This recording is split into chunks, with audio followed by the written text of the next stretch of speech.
Hey everybody, welcome back. This is WireDogSec, back with another video for you guys. Before we get into it, hit that subscribe button, hit the like button, comment below, all that good stuff. You guys know how it goes by now. Anyway, I got an article here from Bleeping Computer, and it says U.S. government shares top flaws exploited by Chinese hackers since 2020. Now, that's probably going to be a list of pretty old flaws that have been out for, the past 2 years or so, judging from the title itself. And as you know, sometimes organizations don't patch these vulnerabilities, and in turn, the cyber attackers get into those systems by exploiting those known vulnerabilities. A lot of times, organizations will look at the biggest and newest zero-day out there that comes into the existence and look at the news headlines, check out the latest 0 days, and they tend to forget about the hundreds, thousand plus known vulnerabilities existing in their environment that they say they cannot patch, or they just refuse to patch, or they're just slow to act in getting those vulnerabilities patched or remediated, mitigated, what have you. NSA, CISA, and FBI revealed today the top security vulnerabilities most exploited by hackers, backed by the People's Republic of China, PRC, to target government and critical infrastructure networks. As you know, if you're paying attention to these Chinese threat actors, I mean, they're station or nation state backed, or maybe they're part of the Chinese government somehow, and they're hacking into all these organizations.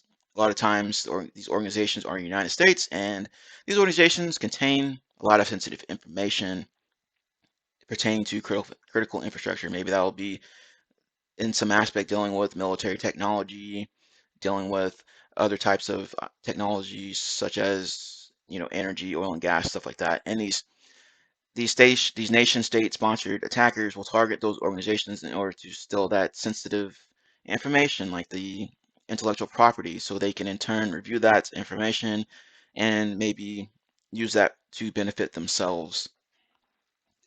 Let's see here. NSA, CSA, and FBI continue to assess PRC state-sponsored cyber activities as being one of the largest and most dynamic threats to U.S. government and civilian networks, the advisory says, as I just explained that. Let's see here. So they continue to reporting to inform federal and state, local, tribal, and territorial government critical infrastructure, including defense, industrial, base sector, and private sector organizations about notable trends and persistent tactics, techniques, and procedures. Adversary also bundles recommended mitigations for each of the security flaws most exploited by Chinese threat actors, as well as detection methods and vulnerability technologies to help defenders spot and block incoming attack attempts. All right, it's got a list there of the ones that they're making everyone aware about. A lot of these are RCs, or remote code execution. All right, and that's a pretty big deal. Remote code execution, basically, that's getting your machine or system owned by the bad guy, the attacker. Mitigation measures. See here, looks like the usual stuff they recommend, or security best practices. The three federal agencies advise organizations to apply security patches as soon as possible, use phishing-resistant multi-factor authentication whenever possible, and replace end-of-life network infrastructure no longer receiving security patches. They also recommend moving towards the zero-trust security model and enabling robust logging on internet exposed services to detect attack attempts as soon as possible.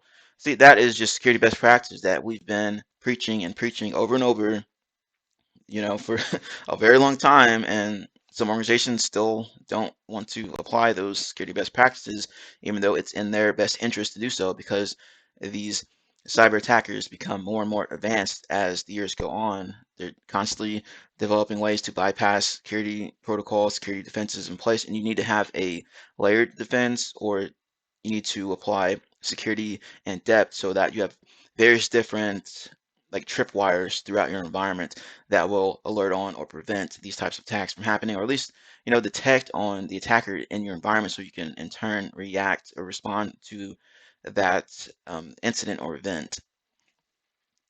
And phishing resistant multi-factor authentication, I mean, that's kind of a no-brainer these days because passwords are all over the internet. I mean, all these data breaches that happen, a lot of times passwords are stolen, and those passwords end up on the dark web somewhere where attackers can get their hands on it. Next thing you know, they're launching some kind of brute force login attack against your system's network, and they found a valid password for a user, and that user account does not have multi-factor or two-factor authentication on an account, bam, attacker has access to your systems via that user. Anyway, if you got any type of information from this video, if you enjoyed this video, hit that subscribe button, hit the like button, comment below on your thoughts and opinions on the information discussed, and have a good day.